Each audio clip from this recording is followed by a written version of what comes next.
ఇప్పుడు మనం పుష్యమాసంలో ముహూర్తాలు అనే ఒక చాప్టర్, ఒక సిరీస్ స్టార్ట్ అంటే ముహూర్త సిరీస్లో పుష్యమాసంలో ముహూర్తాలు.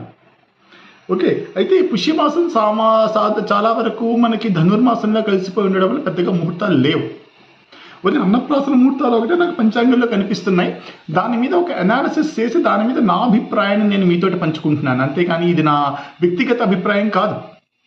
ఓకే. నాకున్న జ్యోతిష శాస్త్ర పరిజ్ఞానంతో ఆల్రెడీ జ్యోతిష శాస్త్రంలో ఉద్దండులైన పండితులు పెట్టిన ముహూర్తాన్ని ఒక్కసారి క్రాస్ వెరిఫై చేసి నాకు తెలిసిన విజ్ఞానాన్ని నేను మీతోటి పంచుకుంటున్నాను. అంతవరకు ఓకే. ఇప్పుడు ఇది ఆఖరి ముహూర్తం.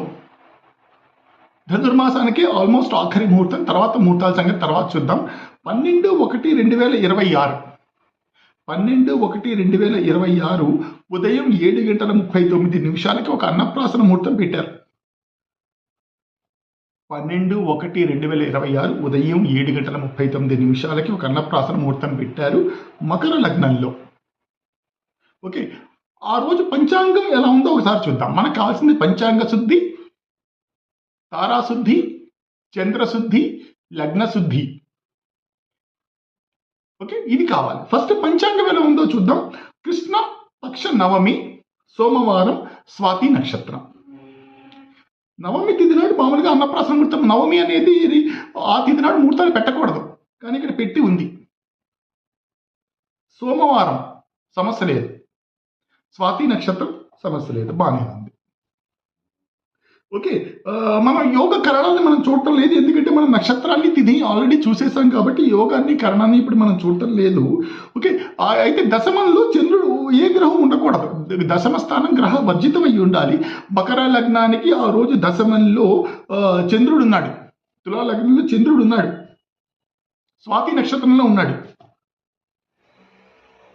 ఇది కూడని పని, ఇలా ఉండకూడదు, కానీ ఇక్కడ ఉంది. ఇప్పుడు గ్రహాల స్థితిగతులు ఎలా ఉన్నాయి? శుభగ్రహాలు కేంద్ర కోణాలలో ఉండాలి, పాపగ్రహాలు 3-6 లెవెల్లో ఉండాలి. ఈ లెక్కను చూస్తే మనకి శని ఒకటే తృతీయంలో ఉన్నాడు, మీనంలో ఉన్నాడు. మిగిలిన గ్రహాల స్థితిలు ఏవి సరిగ్గా లేవు. అంటే సూర్యుడు ద్వాదశంలో ఉన్నాడు, ఉండాల్సింది 3-6 లెవెల్లో ఎక్కడో ఒక దగ్గర ఉండాలి. చంద్రుడు కూడా మనకి క్షీణచంద్రుడు దశమంలో ఉన్నాడు, -5. చంద్రుడి స్థితి కూడా ఆ రోజు పెద్దగా బాలేదు, అమావాస్యకి దగ్గర అయిపోతున్నాడు ఆయన. సో మీరు ఇప్పుడు ఏం చేయాలి అంటే